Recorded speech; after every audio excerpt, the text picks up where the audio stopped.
Hi and welcome to this week's Sim Racing Weekly News Roundup. So we're going to kick things off with some WRC 10 and this is for the PC version, by the way. I assume a similar one has come out for consoles, fingers crossed. It was mainly around getting Thrustmaster wheels and peripherals to work with older firmware and a few crash fixes and stuff like that.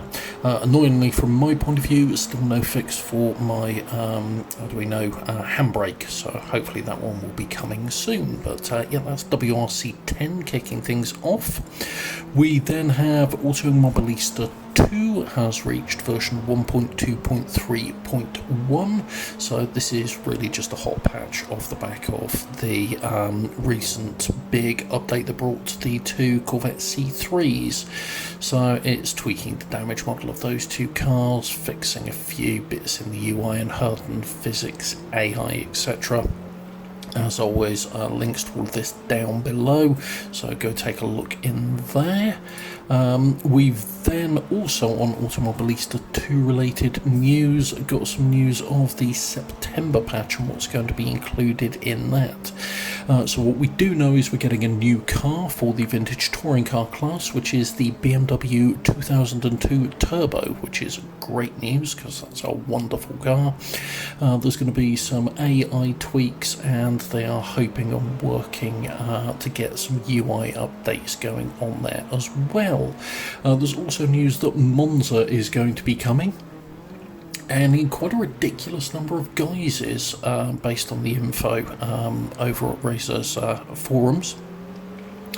So it looks like we're getting a historic version, some stuff from the 80s and 90s, let me just double check, including the 1971 layout, which doesn't have chicanes on it, which should be completely bonkers, and also the old oval and banking combined with the old track, which would indicate 50s, 1991 layout as well, so there's a lot of layouts in there. So yeah, it's looking extremely good for the next update for Automobilista 2. We then have Forza Horizon 5 has had a confirmed car list. Well, they say it's a confirmed car list, but the list isn't final. The main thing I think this is, they've updated the website so that you can go and look at the car list, and this is where the official car list is going to be, and they're going to carry on expanding it. So and there's a good number of tracks, what about a good number of tracks? No, there's a good number of cars coming to that. It'll be interesting to see what the final list will look like. We've then got also news that Raceroom has been updated, and we've got a new piece of DLC has been launched for that, which is the Mercedes AMG Gt4 from 2020. The patch itself has tweaked a couple of track layouts as well as just physics overhauls for a lot of the cars, AI improvements, etc. The two new layouts for the tracks are for the Lautis Ring, where there is now a new layout with a banked turn 1 as used in DTM 2021, and there's a new layout for Motorland Aragon, which is the layout used by the WTCR series. So I haven't had a chance to pick up the GT4 car yet and give that a go. It'll be interesting to see what that's like. We've then got two pieces of Gran Turismo news this week. The first one is for Gran Turismo Sport and is quite mind-blowingly boring. It basically changes a couple of logos for Toyota. That's it. That's all anybody's been able to find out it does. I'll give you a link down below where you can go and read about it if you want, but there we go. And then the biggie.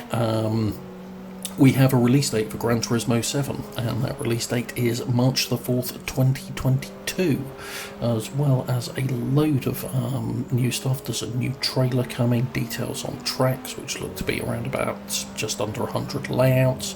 There's also a load of details on the cars, and your best place to go and get info for this, and I'll link to it down below, is Gran Turismo Planet, because they'll keep an up-to-date car and track list as details pour out on this.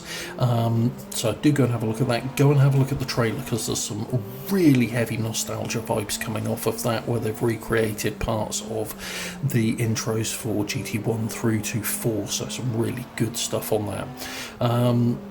The physics don't look to have improved much based on what you can see gameplay wise in the trailer, but it is looking solid on a PS5. And one amazing piece of news is the drivers now know how to hold a steering wheel correctly, which is about damn time.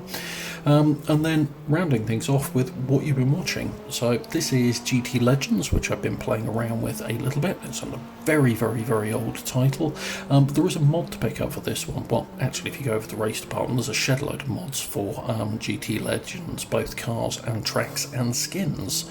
But this is the HQ update that was put out a while ago for GT Legends, which, whilst it doesn't bring it up 100% to modern standards, it still looks like an older title. It does add a load of high quality assets to it, which just makes it look a hell of a lot more polished and a lot more playable. It's always been a good sim from a driving point of view.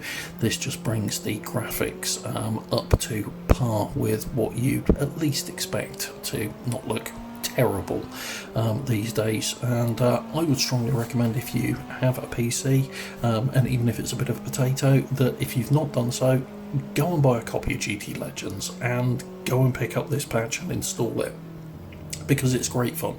It really is. So that's this week's Sim Racing News Weekly Roundup. If you've enjoyed this, please do hit the like button, and if you want to see more videos like this, please do subscribe to the channel and hit the bell icon to be notified when new content gets uploaded. Thanks very much for watching. Take care. Bye.